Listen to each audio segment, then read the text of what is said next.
This happened a few months ago after my girlfriend and I broke up. I wanted to clear my head, so I took winter hikes in the Cascade Range. I had done it before, and the snowy trails felt familiar. When I set out, everything seemed normal. There was just the sound of snow crunching under my boots and the sight of tall trees around me. But then I saw something unusual. Just up ahead I spotted a figure in the distance. It looked like a person, maybe another hiker.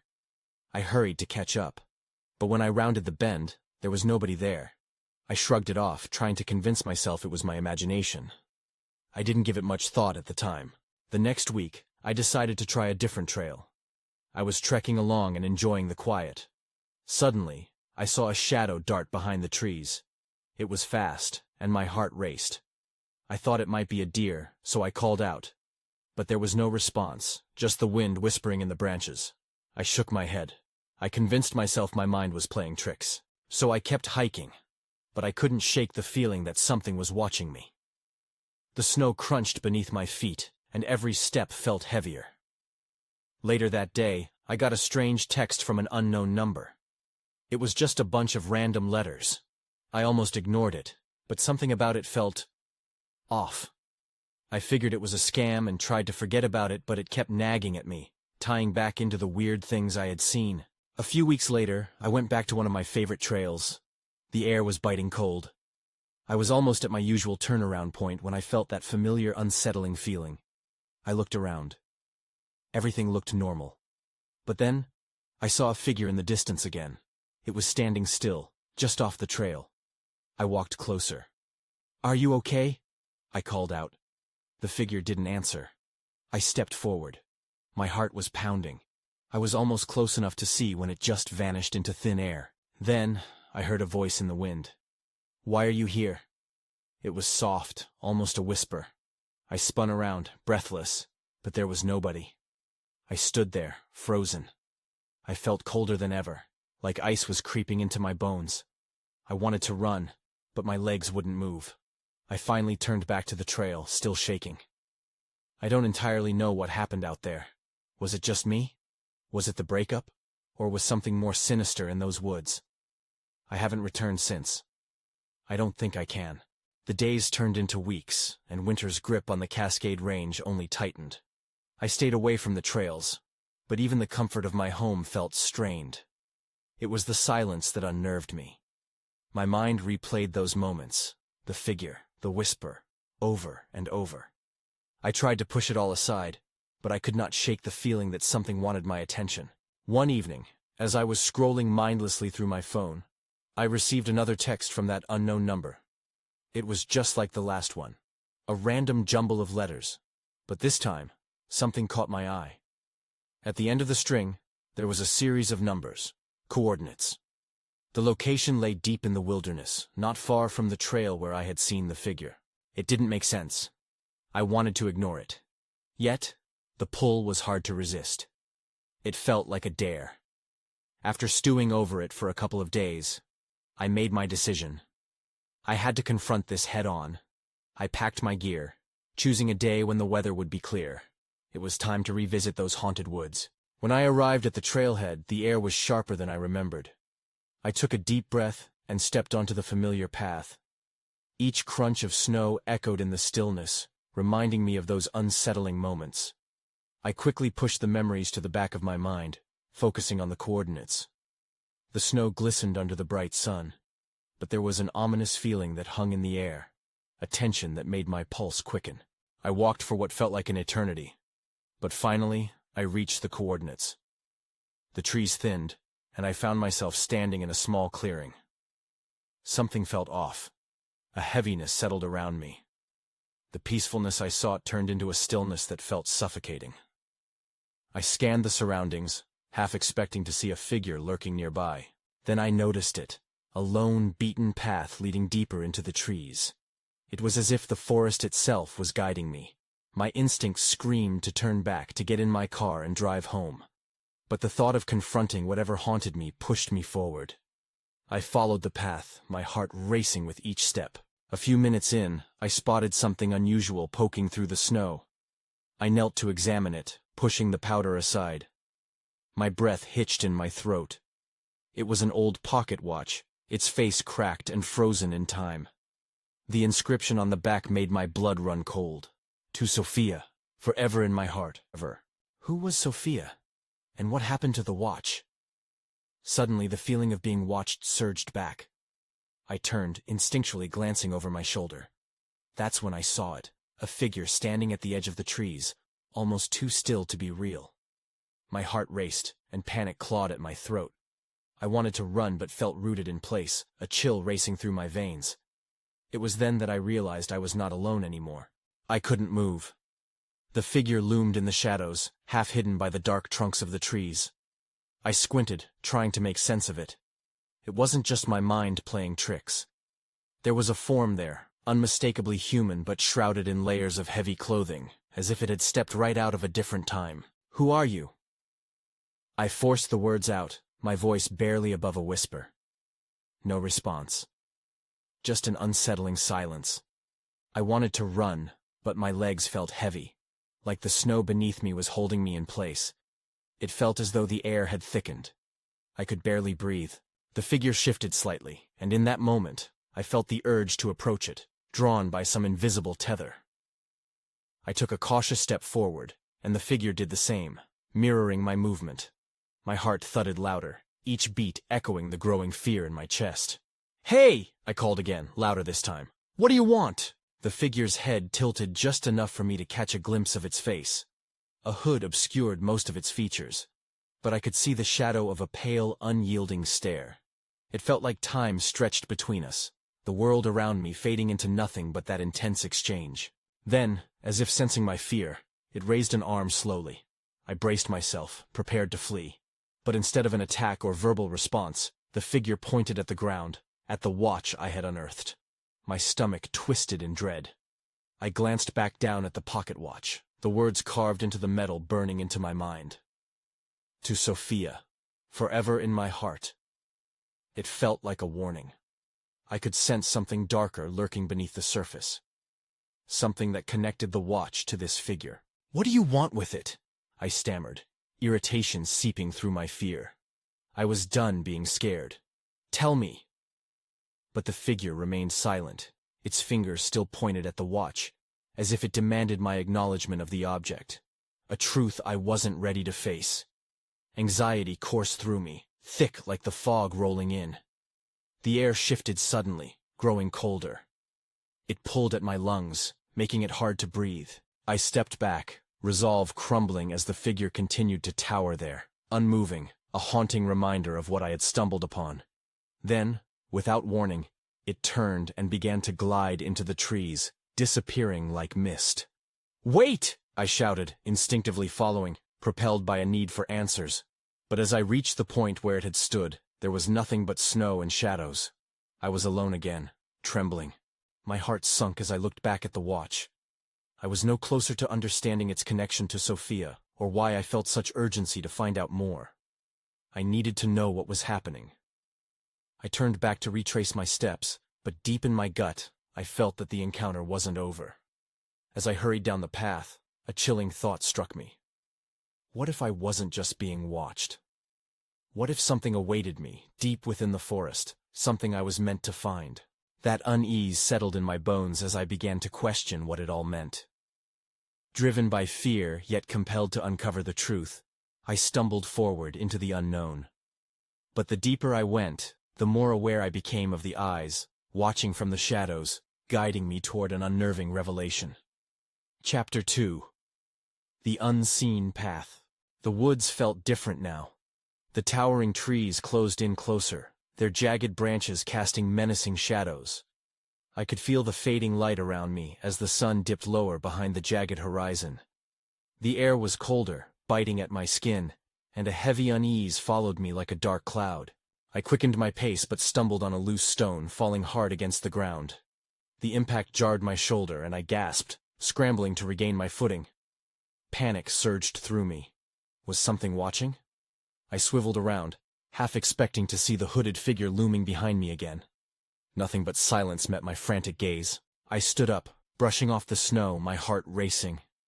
The watch in my pocket felt like a weight, heavy and cold against my skin.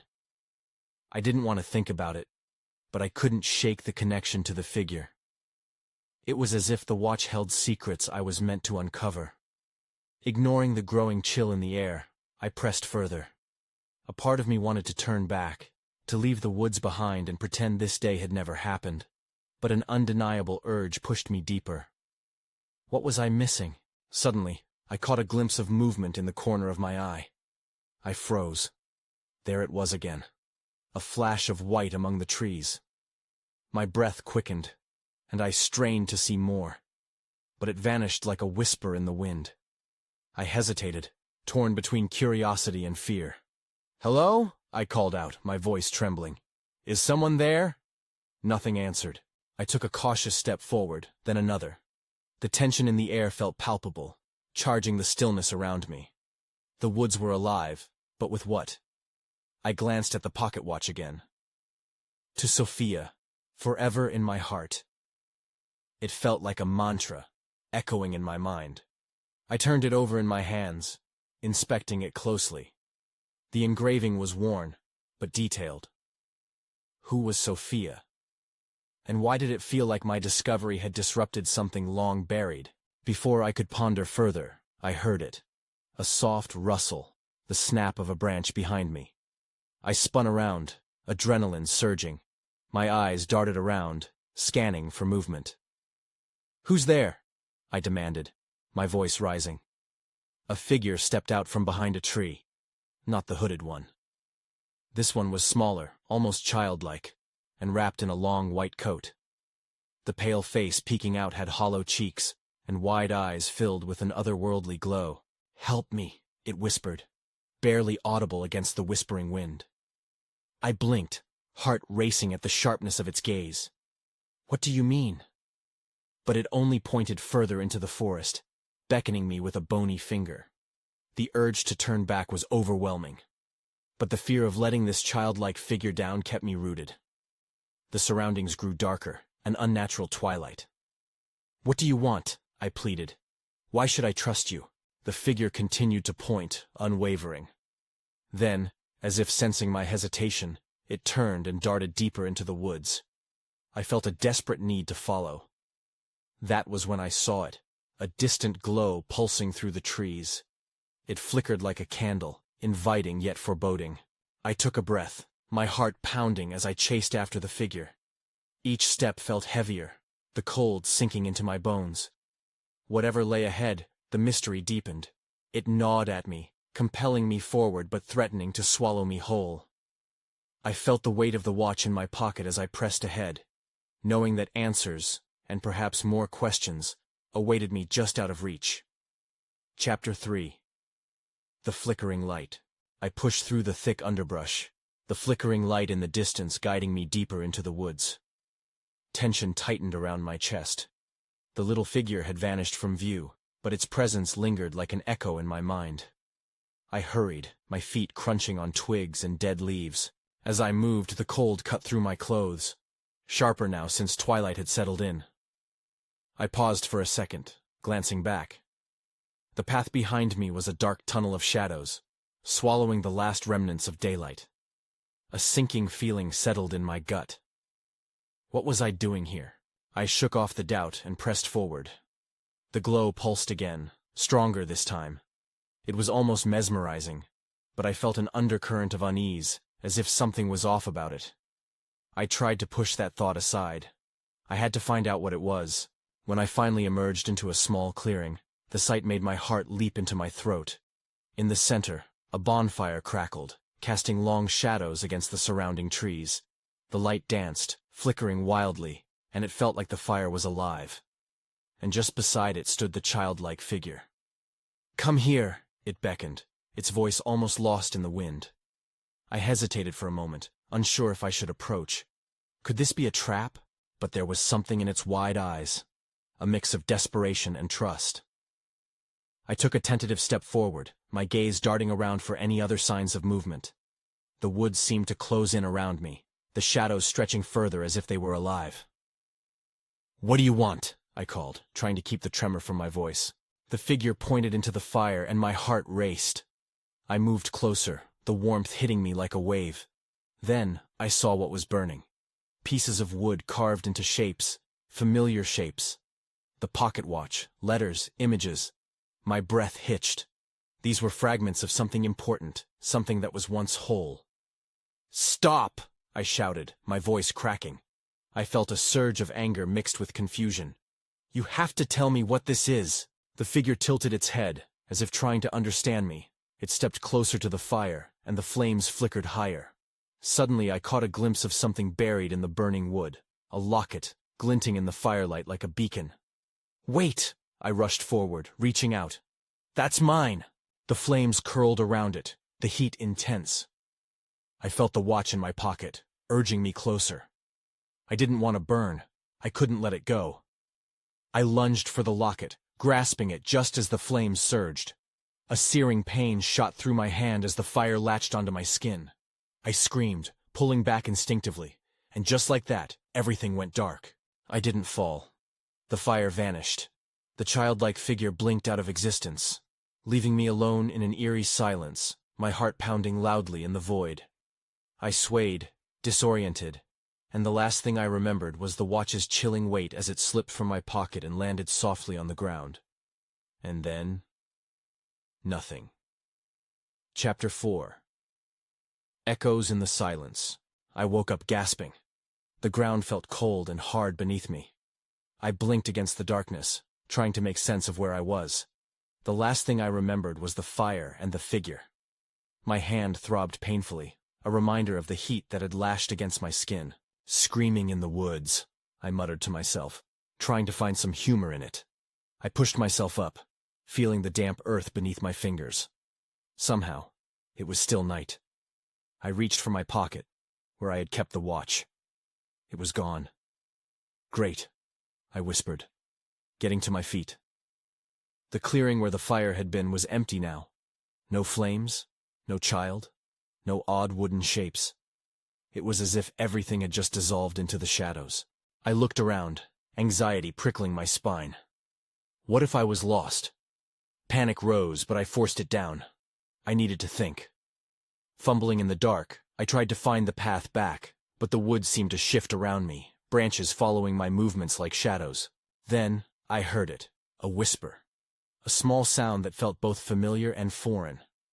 I turned my head sharply toward the direction of the noise. It was then I saw a glimmer, a faint flicker, almost like the light I had chased earlier but much dimmer. Hesitant but drawn to it, I moved cautiously through the trees. The whisper floated to me again, clearer this time. "Help me. Who's there?" I called out, my voice sounding small against the vastness of the forest. No one answered. The flickering light pulsed again, compelling me forward. There was something about it that felt urgent, as if it called for help the way I once did. I stumbled across a fallen log, catching myself just before I lost my balance. I pushed onward, heart racing. Each step felt heavier than the last, weighed down by doubt. Why had I come here? The light drew closer, flickering like a candle in a draught. I reached a tiny glade where the glow illuminated a small object resting on the ground. It was the locket. My locket. But something was wrong. It looked tarnished, as if it had been lying out in the elements for ages. I knelt to pick it up, my heart pounding again, but before I could touch it, a sudden breeze swept through the clearing, extinguishing the flickering light in an instant. Stunned, I glanced around. In that moment of darkness, I heard the whisper again, now closer and more insistent. "Help me, before it's too late." The weight of dread settled in my stomach. I knew I wasn't alone. I could feel it. Something was watching. I turned slowly, scanning the trees around me. But there were no visible threats, only shadows stretching across the ground like a veil. Then I noticed another flicker, far off in the distance. It was faint, like a star in a moonless sky. With every instinct telling me to run, I took a hesitant step toward it. But the whisper echoed in my mind, wrapping around my thoughts like a vine. "Help me." Just as I began to move, I heard a branch snap behind me. My heart leapt into my throat. I spun around, breath hitching. Someone, or something, was there. My instincts kicked in, and I scanned the shadows, pulse racing. But whatever it was, it had slipped away into the darkness. Something was stalking me, and I had no idea what it wanted. Feeling the weight of urgency pressing down, I turned toward the flickering light again. It felt like my only hope. As I took a step, I promised myself I would find answers and discover who, or what, was calling for me. But deep down, I wondered if I was ready to face what awaited me in the shadows. Chapter 5. Shadows of the Past. I hesitated, caught between fear and curiosity. The cold air wrapped around me, making me shiver. The flickering light pulsed again, calling me closer, beckoning me like a siren song. I clenched my fists at my sides, yearning to be brave.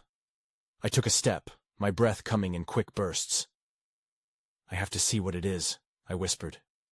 The shadows danced around me as I moved towards the glimmering light, every instinct urging me to turn back.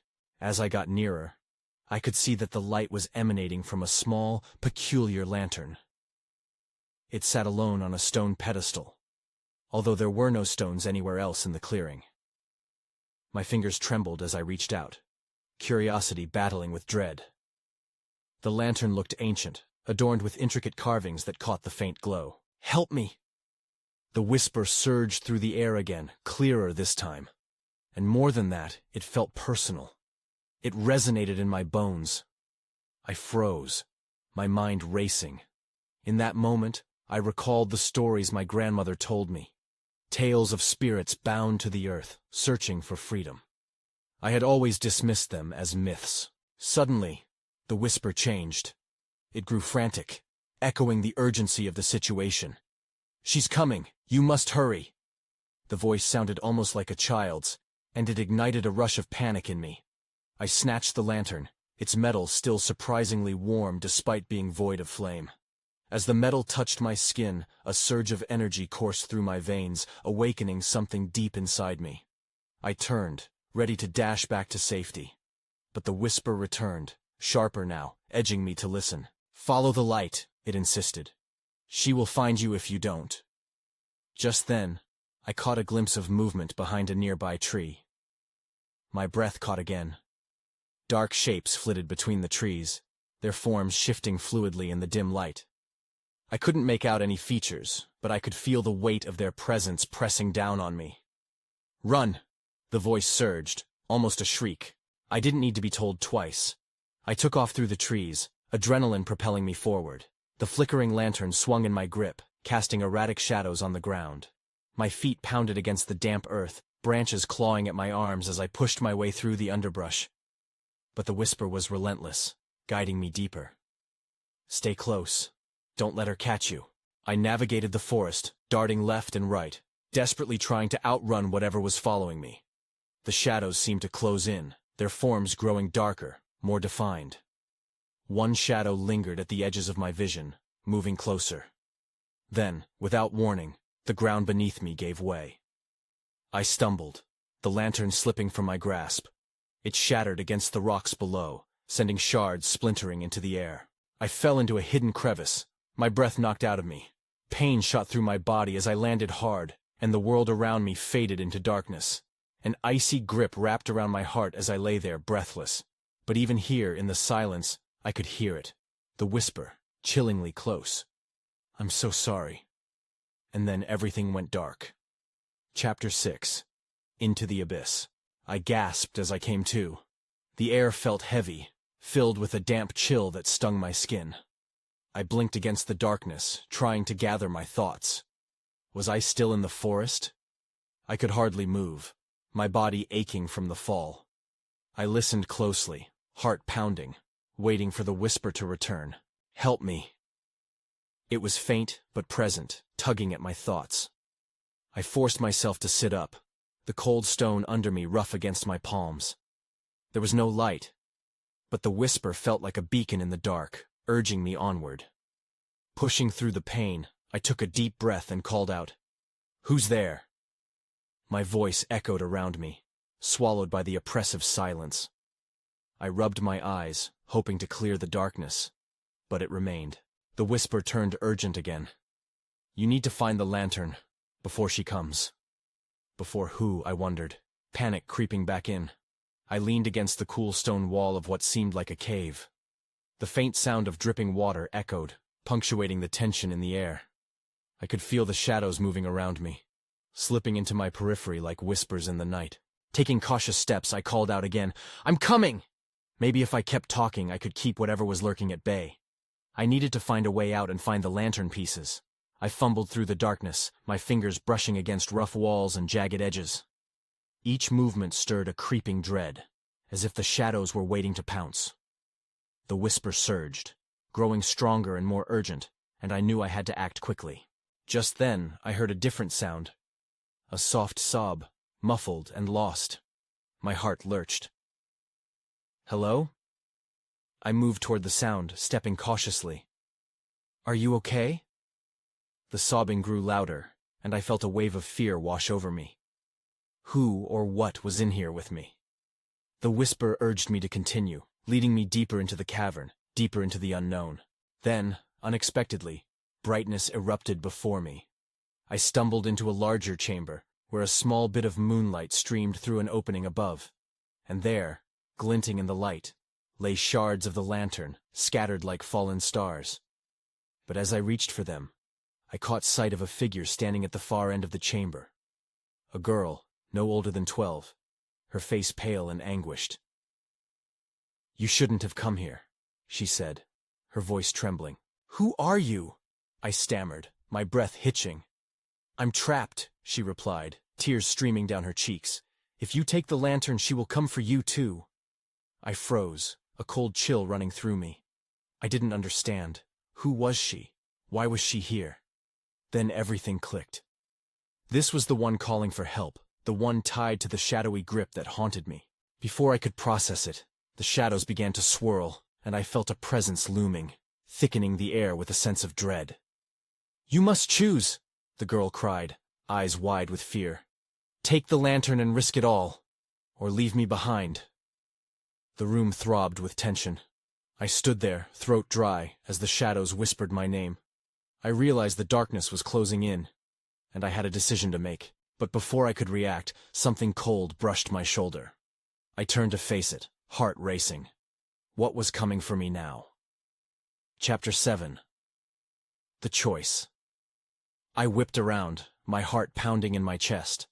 The figure loomed closer, a shifting mass of shadows that felt almost alive. It froze the air around me, making me shudder. Panic clawed at my throat, but I forced myself to focus on the girl. "Please, you have to help me," she pleaded, her voice shaking. "If you take the pieces, she will use them against you. You'll never escape." I glanced back at the shards, glinting suspiciously in the moonlight, and felt a pull toward them. But the girl's eyes, filled with desperation, anchored me in place. "What is she? Who is she?" I cried out, feeling the shadows closing in, tightening their grip on my thoughts. "She's the one who trapped me," the girl sobbed. "She feeds off fear. I was like you once, curious and brave. But now I'm just a warning." The shadows began to swirl around us, thickening into a form that felt both present and ethereal. I could barely breathe as a cold wind rushed through the chamber, carrying whispers that sliced through the silence. They taunted me, brushed past with invisible fingers, sending chills down my spine. "Everything you touch will turn to shadows," the girl warned, her voice barely audible over the rising wind. "If you take the lantern, you'll become part of this darkness." I needed to think. My instincts screamed at me to leave, to forget the lantern and run. But part of me was drawn to it. The power that radiated from the shards was intoxicating, promising freedom and truth. The murmur of the shadows grew louder, more insistent, urging me forward. "No!" I shouted, shaking my head in defiance. "I can't leave you here. I can't let her win." But the girl pressed on, her face twisting in fear. "You don't understand. She will come for you. She'll take what's left of me and turn it against you. You'll be trapped too." As the shadows thickened, I felt a sudden urge to act. I stepped back, trying to distance myself from the shards. "I don't know what to do." My voice broke with desperation. That's when I saw it.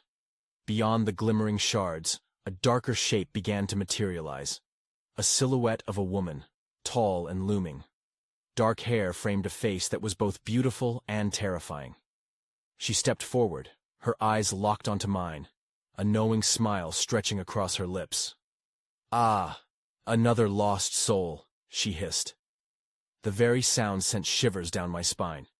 "Embrace your fate, child. You have been chosen to join the shadows."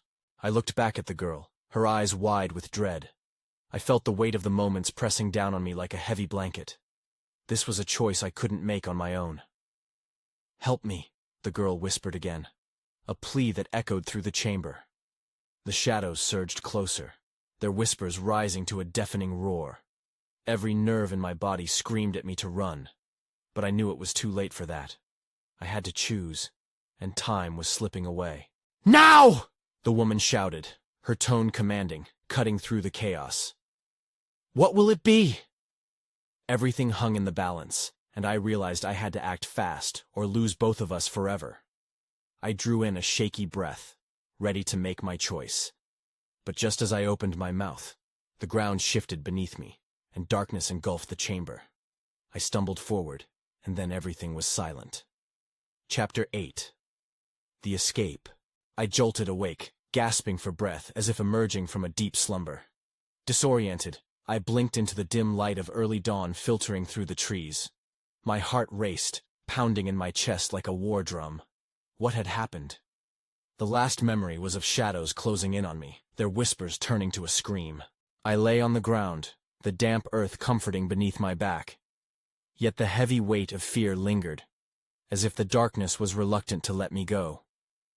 The air was quiet, far too quiet, save for the distant echo of birds waking to the daylight. I pushed myself up, rubbing my eyes, trying to shake off the lingering unease. The glade was empty. No sign of the little girl or the ominous figure that had confronted me just moments before. At least, it felt that way. I felt the cold shadow of despair creeping in again, but something more powerful urged me to get to my feet. I needed to leave this place. I scanned the surroundings, looking for a path. My heart sank when I realized I had no idea which way to go. The forest seemed to shift and sway. Branches swirled like specters, and an unsettling silence pressed down on me. As I stumbled forward, memories of the little girl's terrified face nudged at me. She had been trapped, begging for help. The thought twisted my stomach like a knot. I had to do something, but what? Could I really have made a difference? No answers emerged as I forged ahead, each step heavier than the last. Then, I caught something glimmering in the brush. My breath hitched when I recognized it. The pocket watch, resting almost innocuously in the snow. I felt drawn to it, a tether to what had happened, to the girl I had left behind. I picked it up, feeling its chilling weight in my palm once more. Just then, the shadows stirred behind me, breaking the uneasy stillness of the woods. My pulse quickened. It was all too familiar. The whispers began to rise from the depths of the forest, echoing like a haunting lullaby. Panic flooded my senses. I had to escape. I took off, sprinting back through the trees, the world a blur around me. Twigs snapped beneath my feet, but I couldn't slow down. I could feel the shadows weaving in and out of my vision, looming behind like a dark storm, relentless and unforgiving. "Help me." The soft voice echoed again in my mind, mingling with the cries of the forest. Was it real? Could I afford to second-guess myself now? As I ran, I thought I heard a scream, closer and closer. My heart pounded in my ears. I could not afford to look back. Every instinct screamed for survival. Breathe. Run. Finally, I reached the edge of the trees, bursting into the open expanse of the trail. The morning sunlight felt warm against my skin, a stark contrast to the chill of the woods. I was back where it all began, yet I felt utterly different, as though something vital had shifted within me. I stopped to catch my breath, scanning the forest's edge, half expecting something to emerge. But it held its secrets tight, the shadows receding behind the curtain of trees. Quiet enveloped the area, despite the distant calls of birds heralding the start of a new day. I had escaped, but at what cost? Shaking, I glanced down at the pocket watch, the inscription still clear against the worn metal. To Sophia, forever in my heart. Questions flooded my mind. Who was Sophia? What had I let slip through my fingers? I felt a twinge in my chest, a feeling that whatever I had encountered was still lingering. just out of sight, waiting. I walked back to my car, the world feeling strangely mundane. The whispers remained, soft but incessant in the back of my mind. I didn't know what would haunt me long after this moment, the loss of the girl, or the reminder of the unknown lurking just beyond the shadows. Driving away, I passed familiar landscapes. Yet nothing felt the same. I moved on, but the unease stayed rooted in my heart. I had survived, but as I glanced into the rearview mirror, I couldn't shake the feeling that something, or someone, still watched from the empty woods. I decided then that I wouldn't return. The wilderness held too much, and I felt its eyes tracing my departure. Even now, the trail remained imprinted in my memory, a haunting echo of my brush with the unknown.